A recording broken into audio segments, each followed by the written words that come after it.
എനിക്ക് ഈ സിനിമയുടെ ഒന്നും പറയാൻ പാടില്ല. എനിക്ക് അമ്മയെ ഭയങ്കര ഇഷ്ടമാണ്.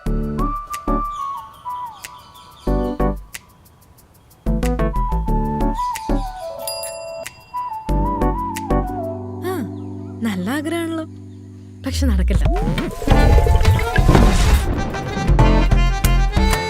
അവനല്ല ഇതിനൊക്കെ കാരണം അവളാ, സുമതി.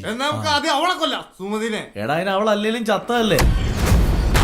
ചത്ത സുമതിയെ വിളിച്ചു നിർത്തി നമ്മളൊന്നുകൂടി കൊല്ലും.